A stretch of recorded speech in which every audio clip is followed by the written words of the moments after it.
Le rendez-vous du 19h sur Al24 News. Mesdames, Messieurs, bienvenue pour cette édition. Voici les titres du journal. Lutte contre le stress hydrique et sécurité des ressources en eau en Algérie. Le pays choisit d'emprunter la voie prometteuse du dessalement d'eau de mer à travers le lancement de plusieurs projets à forte valeur ajoutée.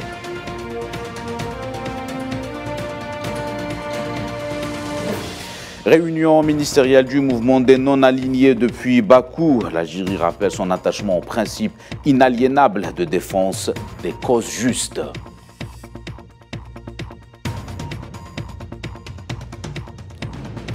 Ressources halieutiques au Sahara occidental, le front Polisario rencontre des pêcheurs des îles Canaries en Espagne.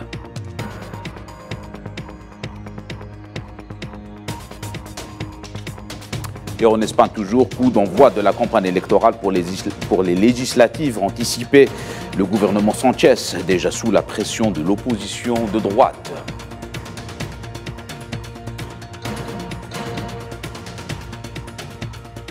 Voilà pour les titres, bienvenue à tous. Dans le cadre des festivités du 61e anniversaire de l'indépendance de l'Algérie, le président algérien Abdelmadjid Tebboune a présidé mercredi soir au Cercle national de l'armée de Beni Messous à Alger une cérémonie à l'occasion de la célébration de cette fête nationale et de la jeunesse. Il a également assisté à un spectacle pyrotechnique. Le président de la République a été accueilli à l'entrée du Cercle national de l'armée par le général Saïd Chingueriha, chef d'état-major de l'armée nationale populaire.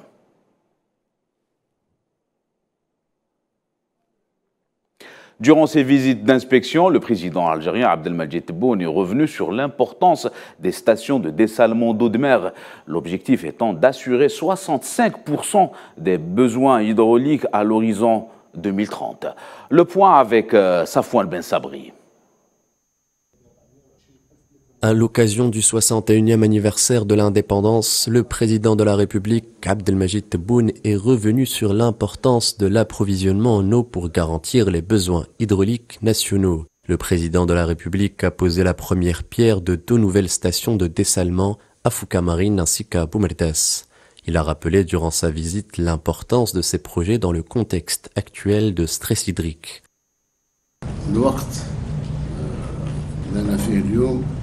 مع الجفاف اللي بدينا نعيشوا فيه بصفة ملموسة ومحسوسة من طرف كل المواطنين ومن طرف الدولة. هذه المشاريع هذه جات في وقتها. إذا شاكر لهم كل المجهودات اللي بذلوها. شاكر كذلك وزارة الطاقة ووزارة الري ووزارة التعليم العالي ووزارة التكوين المهني اللي انسجموا في هذا البرنامج. وصبحت اليوم محطات تحلية المياه البحر جزائرية 100%. Dans la volonté du président de maximiser l'indépendance alimentaire de l'Algérie, il est revenu sur l'optimisation de l'utilisation des eaux de mer et des eaux usées. ماذا بيا مثل ما متجندين تحلية مياه البحر نتجند كذلك الاستعمال في الفلاحة المياه المستعملة ومعالجة. Les eaux usées traitées, on doit les utiliser في الفلاحة باش نخلي الماء شاروب للمواطن مباشرة.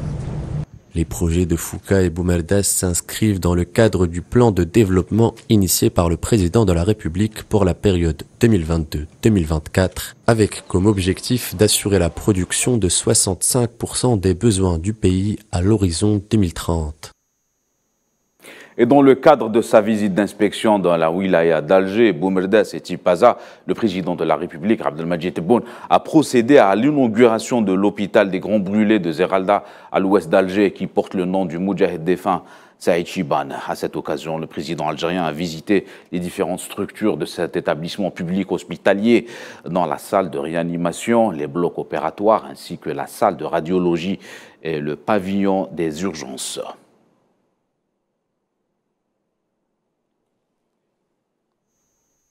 Qui peut le plus, peut le moins. L'hôpital, pour moi, c'est le médecin, ce n'est pas le directeur. C'est le chef de service. Alors, si vous estimez que dans 2 ans, ou 3 ans, ou 10 سنين, On aura besoin d'extension, il faut y penser maintenant. Je demande le Wazir Saha باش يديروا دراسات ونخليها. دراسات pour l'extension, pour passer à 200 lits, pour passer à 250 lits, pour passer à 2 héliports, là 3 héliports en même temps. ماهوش كل عام اللي نبنوا مستشفى مثل هذا. Au cours du même déplacement, le président de la République, Abdelmadjid Tebboune, a posé la première pierre du projet de réalisation de la nouvelle ville médiatique Dzahir Media City, Haoulet Fait, dans la capitale Alger. Le projet s'étend sur une superficie de 74 hectares. La ville comprend une zone dédiée aux médias, des studios de tournage, un village d'artistes et un espace d'enseignement et de recherche.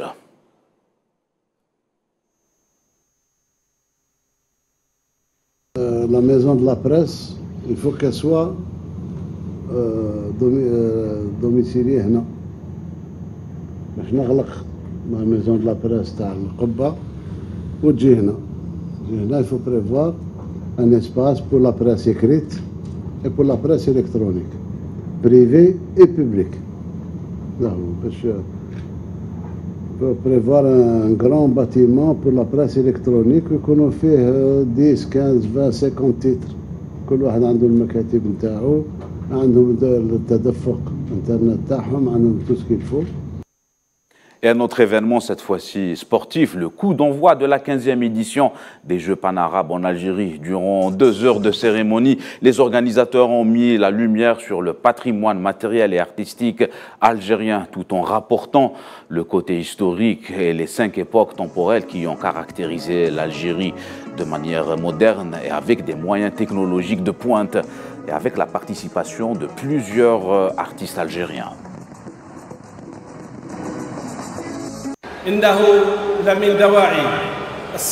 J'ai le grand plaisir et l'honneur de présider au nom du président de la République, Abdelmadjid Tebboune, la cérémonie d'ouverture de cette grande fête du sport arabe et d'accueillir chaleureusement nos chers frères qui ont rejoint leur deuxième pays, l'Algérie, pour participer avec leurs frères aux compétitions de la 15e édition des Jeux panarabes.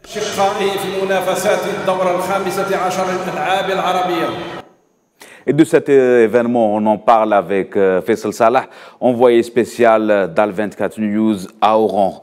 Bonsoir Faisal. Bonsoir Amine. Alors, qu'en est-il, Faisal, du bilan de ce deuxième jour, notamment avec la reine des disciplines, l'athlétisme? C'est le 3e jour de la compétition d'athlétisme ici au stade Miloud Hatfi d'Oran. Aujourd'hui, l'Algérie a récolté 2 médailles, une médaille en or et une autre en argent, dans l'épreuve de lancer du marteau, un marteau d'or pour l'Algérie, parce que Tatar Zahra est en train de réaliser, on va dire, un exploit. Elle a le record arabe, un nouveau record arabe, un nouveau record algérien, un jet à 68 mètres 71. Sa compatriote Bouzebra Zouina a eu l'argent dans la même épreuve. À 19h15, il y aura le 3000 mètres steeple qui se jouera à partir de 19h15. Lahoulou Abdelmalek s'est qualifié à la finale des 400 mètres. À 19h30, l'événement de cette journée, le triple saut avec la participation de la star. Il s'agit de Yasser Triki, sans oublier l'autre événement de la journée plus tard. Et il y aura les 4 fois 100 mètres hommes et femmes. Aujourd'hui, l'Algérie pourra gagner d'autres médailles, glaner d'autres médailles. 7 finales ont été dans le programme d'aujourd'hui. Et aussi, il y a eu l'épreuve et la compétition de décathlon où il y aura 2 Algériens. Aujourd'hui, il y a eu 5 épreuves. Très bien, merci beaucoup, Faisal. Sont prévues pour demain, la dernière journée de la compétition d'athlétisme. Merci beaucoup, Faisal Salah. Vous étiez avec nous en direct d'Oran pour la couverture de cette 3e journée des Jeux panarabes pour cette 15e édition. Et concernant toujours les médailles pour les Algériens, il y a eu déjà plusieurs médailles, notamment pour ce qui est de l'athlétisme. C'était lors des épreuves du sprint, grâce à la médaille d'or aux 110 mètres et remportée par Amine Bouanani, et une autre médaille d'or remportée par Daïna Hadil en saut en hauteur. Gauche à droite.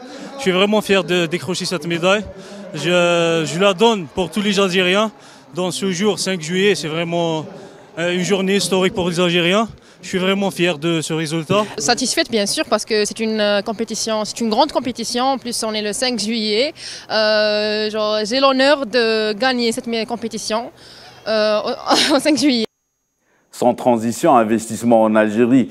Il s'appelle Rachid et il est algérien. Après avoir exercé durant des années en Suisse en tant qu'ingénieur, il choisit de rentrer au pays dans son village natal, dans la wilaya de Tizi Ouzou, pour investir dans une fromagerie artisanale. L'exemple de Rachid n'est pas un cas isolé. Les Algériens revenus au pays sont nombreux. Le président Abdelmadjid Tebboune a lancé un appel à la diaspora algérienne pour revenir chez eux et investir dans différents secteurs. Les détails avec Souhila Kilel. Avec des gestes précis et un fin palais propre au maître fromager des pays alpins, Rachid Ibersienne prend soin de ses meules et s'enquiert de leur état de maturation. Il reste encore une semaine. Cet ancien ingénieur de 57 ans est rentré de Suisse, où sa passion fromagère est née, pour se convertir en producteur artisanal dans le village qu'il a vu naître. Et comme on avait un métier un petit peu stressant et dur, il y avait des objectifs, vraiment c'était stressant au niveau travail. Pour décompresser, on va aller dans les chalets d'alpage. Et quand j'ai commencé à regarder les fromagers faire en plein montagne, la nature, j'ai commencé à m'intéresser. De plus en plus, après j'ai fait une formation, j'avais des clients fromagers. J'ai fait une formation en Suisse, en Gruyère, donc le pays du fromage. Et en 2006, j'ai décidé de revenir ici en Algérie, où j'ai fait cette société à la place à Fafi, en hommage à ma mère. C'est fromagerie artisanale Fatma Ibersienne, nom de famille. Le visage rieur et l'œil malicieux, ce passionné encourage vivement à la consommation du fromage, car selon lui, qu'il soit à pâte dure ou à pâte molle, le fromage aurait des vertus insoupçonnées. Pour information, vous savez qu'il y a une hormone du bonheur dans le fromage? Bien sûr. Une sécrète, c'est l'ocytocine, qui est considérée comme l'hormone du bonheur. Donc c'est manger du fromage, sourire toute l'année. Fort de l'expérience acquise au fil des années, sa passion fromagère, Rachid la développe, la travaille et tente même d'innover pour imprimer sa marque. On travaille aussi avec un lait un peu magique, c'est le lait de chamel. Donc c'est la première meule qui est faite, ça fait 5 mois, au lait de chamel. Donc c'est une première, je ne sais pas si c'est mondial, mais voilà. Même il y a un des fromagers français qui voulait l'acheter à n'importe quel prix. Mais on la garde pour les tests. Le savoir-faire de Rachid et la qualité de ses produits attirent des clients de toute l'Algérie, comme ces Oranais qui, chaque fois qu'ils le peuvent, font un crochet par le village de Tamassit pour faire le plein de bons fromages. Chaque fois que je suis dans la région, je m'arrête pour acheter du fromage avant de prendre la route pour Oran. C'est devenu une habitude. J'ai découvert ce fromage sur Internet, puis j'ai eu l'occasion de venir ici. Je l'ai goûté sur place, j'ai beaucoup aimé. Maintenant, j'achète 2 ou 3 meules à chaque fois que je suis de passage. Ils ont du bon fromage. Une success story à l'algérienne, comme il en existe beaucoup d'autres. Rachid fait partie d'une longue liste d'Algériens qui, après avoir vécu longtemps à l'étranger, reviennent au pays pour y investir et mettre leur savoir-faire au service de l'Algérie. Et de l'Algérie, on passe à l'actualité internationale. C'est à Bakou, la capitale de l'Azerbaïdjan, où se tiennent les travaux de la réunion du mouvement des non-alignés au niveau ministériel, avec la participation de l'Algérie qui réaffirme son attachement aux valeurs et aux principes du mouvement des non-alignés depuis plusieurs décennies. Naïla Ithamouda.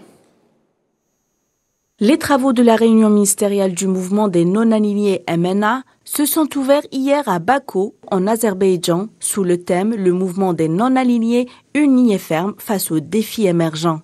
En tant que véritable défenseur du multilatéralisme et deuxième plus grande institution internationale après l'ONU, le MNA veut se positionner et devrait trouver sa propre place dans l'ordre mondial en pleine refonte. Son objectif est de rester ferme autour des principes de la conférence de Bandung, faire entendre sa voix contre le cas de violation de la souveraineté et de l'intégrité territoriale et l'ingérence dans les affaires intérieures des États, un principe de base de la politique étrangère algérienne rappelés par le président Abdelmadjid Tebboune lors de son déplacement en Russie.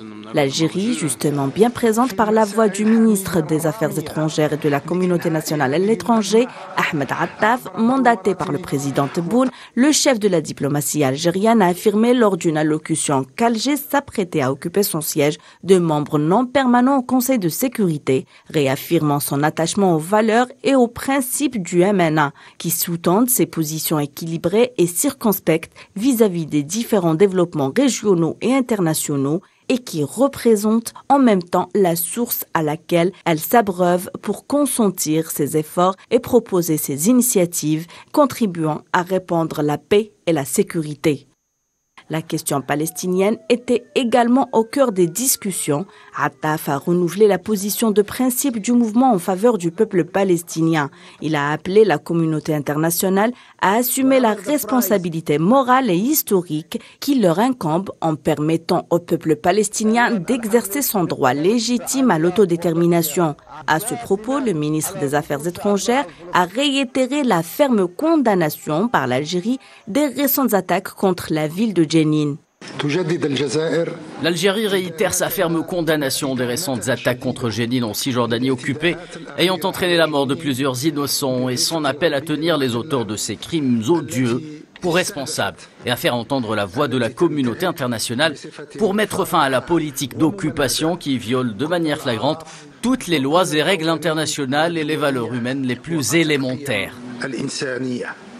Ahmed Attaf a fait également part de la ferme conviction de l'Algérie à s'engager dans l'action multilatérale pour la résolution des conflits, tels que la question du Sahara occidental, de la crise libyenne ou encore la récente initiative de médiation entre la Russie et l'Ukraine. Et en marge de cet événement, Ahmed Attaf s'est entretenu avec le vice-ministre cubain des Affaires étrangères, Gerardo Penalver. Ahmed Attaf a eu également des entretiens avec le chef de l'État d'Azerbaïdjan, Ilham Aliyev. Ahmed Attaf lui a transmis les félicitations du président Tebboune pour le succès de la présidence du mouvement des non-alignés. De son côté, le président Ilham Aliyev lui a remis une invitation au président Abdelmadjid Tebboune pour une visite d'État en Azerbaïdjan.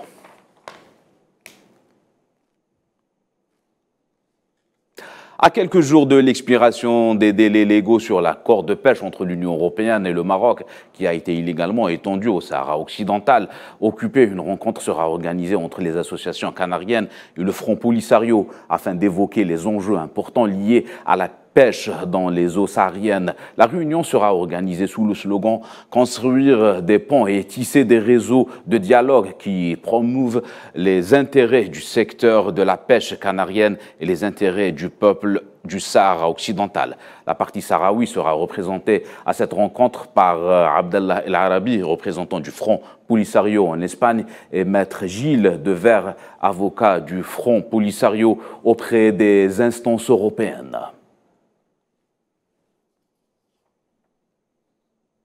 Dossier sahraoui toujours, le groupe de Genève de soutien à la cause sahraoui poursuit sa mobilisation en marge de la 53e session du Conseil des droits de l'homme des Nations Unies. Le groupe a tenu une série de rencontres, notamment avec le haut-commissaire aux droits de l'homme, Volker Türk. Les membres du groupe ont exprimé leur inquiétude face à l'absence du progrès significatif sur la partie de la Commission du Conseil des droits de l'homme et des Nations Unies en général pour assurer une protection internationale aux civils sahraouis sous occupation marocaine, soulignant la nécessité de sortir le Sahara occidental de l'état d'exception en matière de droits humains.